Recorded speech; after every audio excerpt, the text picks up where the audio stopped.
up, YouTube? Welcome back to my channel. I'm Steph, growing the zone 6B. If you are here for the first time, welcome for the first time. So this is gardening video number 3, where I talk about all the things that I learned starting seeds and what I do to try to be successful the first time around. I've definitely had my challenges when starting seeds.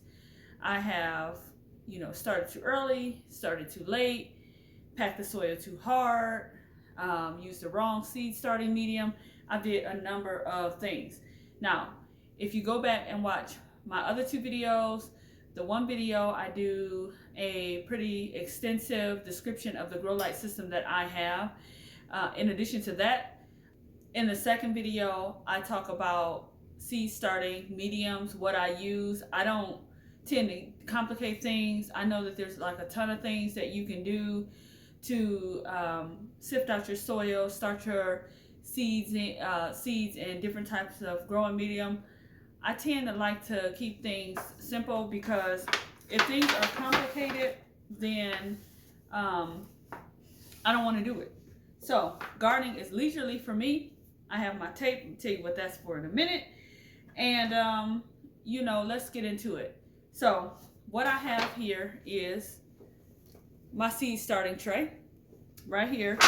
So this seed starting tray has 4, 8, 12, 16, 24 trays. This is like a medium. As you can see, it's cracked, it's busted up, it's all of that. I don't really care. I use my stuff till it falls completely apart. I won't lie to you. So while I'm waiting to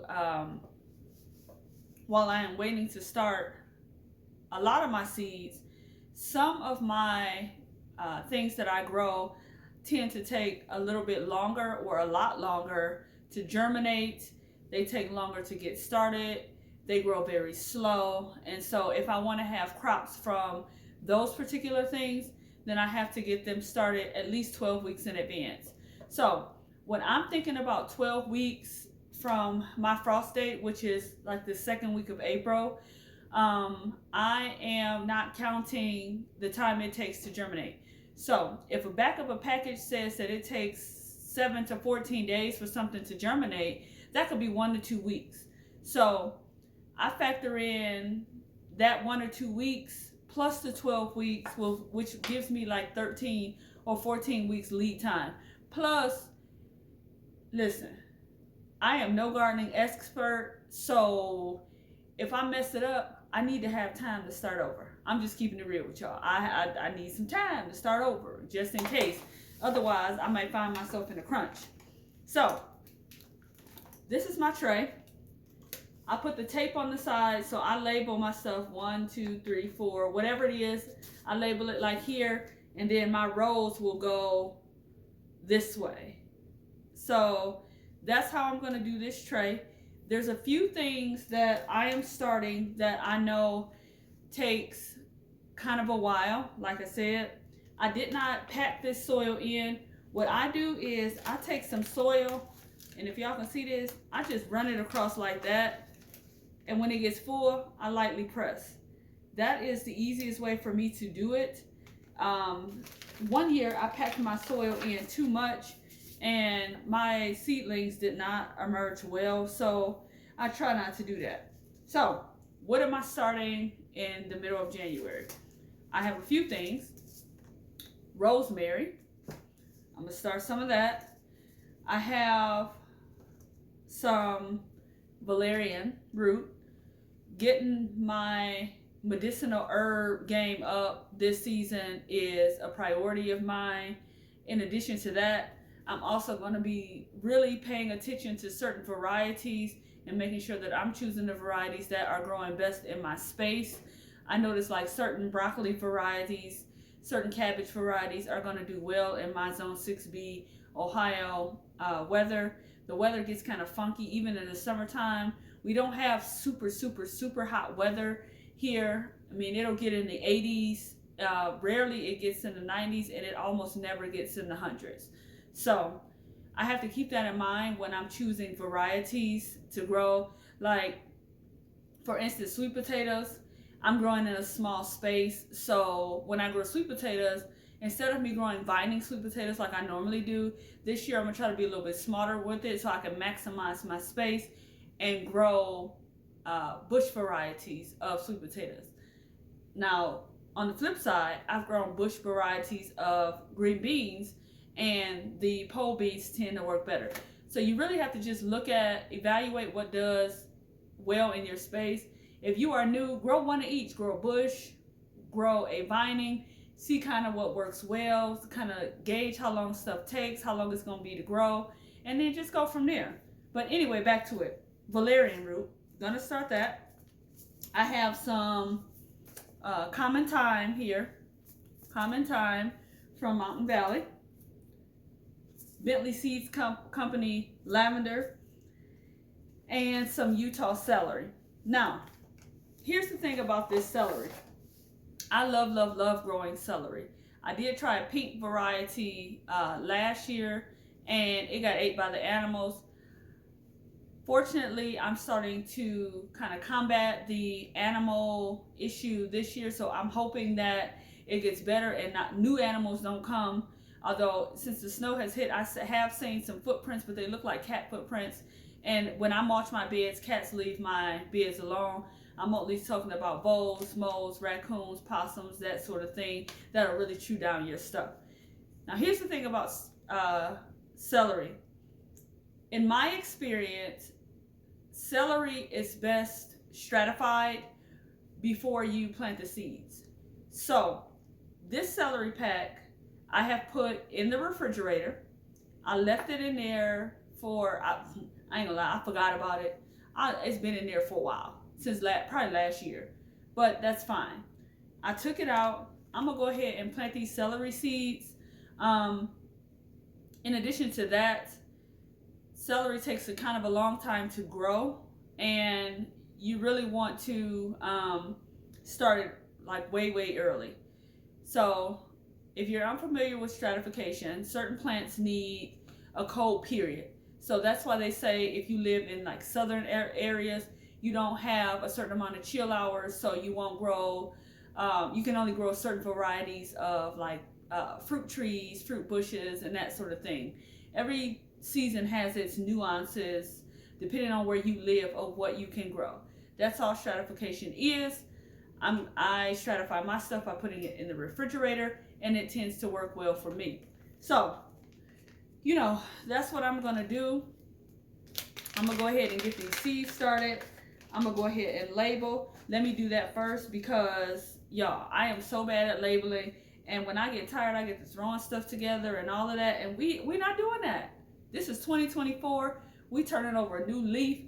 We are not just throwing seeds in and I ain't gonna be, I swear. Y'all can call me out on it if I do this summer. I'm gonna say I'm gonna try. I ain't gonna be like, what's that, y'all? What that look like? Because I'm gonna have it labeled. And I'm gonna be able to tell y'all what it is I grew. So here we go. You know, old habits are gonna stay in 2023. So here we go. You see right here? I got my pen. So I'm gonna go celery. Celery. And I'm gonna go lavender.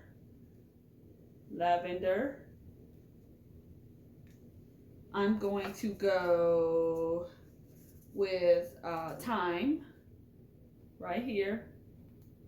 T-Y-M-E. Valerian. And I'm going to also set the date. Today is January the 6th, because you need to know approximately when, like how long it takes for your seeds to germinate. So it's January 6th. That's what I put on there. I labeled it. Y'all probably can't see that in the camera, but I did go ahead and label it. Now, since my tray is broken and ain't nobody got no money to buy no another one, and I haven't got my Temu order yet because the stuff is still in my cart and I haven't found it, I haven't picked it up yet, I'm gonna go ahead and put some tape on this rim. It's broke. I'm gonna go ahead and tape it. I got some flex tape upstairs. Guess what? That's what I'm gonna do. So, what did I say first? Celery. I'm gonna start these celery seeds. Let me lean this camera down so y'all can see what I'm doing, just in case somebody is unfamiliar with this process. Let me bring y'all in close, and then I'm gonna lay y'all down so y'all can see. Here we go. So, this is my seed starting tray. I filled it up. I normally just like this, make some little holes just like this. Now, with this celery, these seeds are from 2019, so the germination rate is probably going to be a lot lower, but you know, you'll get 0% if you don't try. At least if I try and I get one, that's something. So with these celery seeds, I'm gonna go ahead and overseed and see what I get. Celery seeds are very, very small, see, and I'm gonna go ahead on, I'm just gonna sprinkle some in there. We're gonna just sprinkle it in there, see what happens. If it's overseeded, guess what? That's all right. That is okay. It can be overseeded, because I'd rather get something than not get nothing, nothing at all. So go ahead, lightly press into the soil, just like this.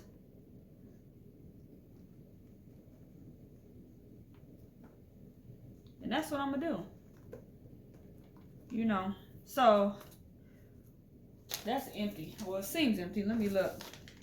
What are you all gonna do differently in your garden for 2024? Are you going to plant different varieties? Are you working on spacing? Are you gonna try something new? I'm curious to see what everybody is out there doing. I'm certainly, making some changes. Like last year I grew corn, and even though corn takes up a lot of space, and people say, you shouldn't grow corn in the small, they didn't say you shouldn't, but they'll say, it's kind of a waste to grow corn in a small space. Gotta see what this is. Lavender. That's okay. I like homegrown corn, but I think this year I am going to try and grow it on the side of my house this year. I get a lot of sun over there, and the reason that I know I get a lot of sun over there is because my hostas are on that side, and when I planted those hostas, I did not know that they were shade loving, and they scorch every year on that side. So I'm going to move those hostas. That's fine. I'm really trying to turn my space into kind of an edible landscape a little bit at a time. And so, taking up those hostas can be a first step in me doing that. Now, surprisingly enough, with all of the pest issues that I had, I did not have any pest issues with my corn. They left my corn alone. Another thing that I want to point out about seed starting is the smaller the seed, typically the rule of thumb is the less deep you want to bury it. I don't bury my small seeds real deep, because I don't want them fighting to get to the surface. I do tend to overseed my herbs, because most herbs you can kind of split, and some seeds, if they're real small, I'll just put some vermiculite or some perlite over them, and let it be that. And that has worked really well too. In fact, soon I'm going to be starting my, what am I trying to say? Some of my flowers so that they have time to bloom in the spring. And when I do, then I'll probably, most of those seeds are super tiny. I will just start those. I won't start those, what am I trying to say? I won't put any dirt over those. Now, I'm not versed with valerian root, so I'm reading the back of this package to see if it needs light to germinate. Oh, so this valerian root, it says it needs some light to germinate. And I kind of thought I had read that, but I wasn't quite sure. So, you know, what I'm going to do with this is I'm going to put a few valerian roots seeds in each of these cells, and I'm just going to cover it with, I think I got some perlite or some vermiculite. Let me see. Hang on, y'all. Let me look. Oh, yeah. I got some vermiculite right here. So, for this valerian root, I'll be having to make sure ain't no spiders in this bag, because I ain't about to reach my hand in the bag and then there's some spiders in there. That's not what we doing on this fine Saturday afternoon. So, that's it. That's how I cover it. And then I'm going to just water it in, and that's going to do it. So, bam. Here we go. My first set of seeds started in 2024. It's time, y'all. Y'all can get something started. It is going to be a great season. I'm feeling really positive about it. I am not going to let this pest and animals get me down. I am going to trap. I'll be creative. I'll cover. I'll do raised beds. Whatever I got to do to make sure that my growing season is a success this year. And, you know, that's what I'm going to do. So, I didn't get to my rosemary. I'll put that in a separate container. But what I will say is, once I water this, and I bottom water always with my seed stuff, with my seedlings, I always bottom water unless my seedlings have gotten really, really big, and then it's okay for me, I feel like, to water from the top, but not in the beginning because I don't want to splash my seeds around. But once I water, I think for these, I'm going to actually cover with some plastic and stick them on a heat mat so that it helps with the germination. You don't have to, but it's just what I'm choosing to do. All right, y'all, that's going to do it. Y'all take care. If you have some things that takes 12 weeks, give yourself an extra week and two, just in case something doesn't germinate, you need to restart it, or it germinates really slowly, then you will still get whatever herb crop you're trying to get for the upcoming season. All right, y'all, I'll see y'all in the next video, and take care, and bye for now.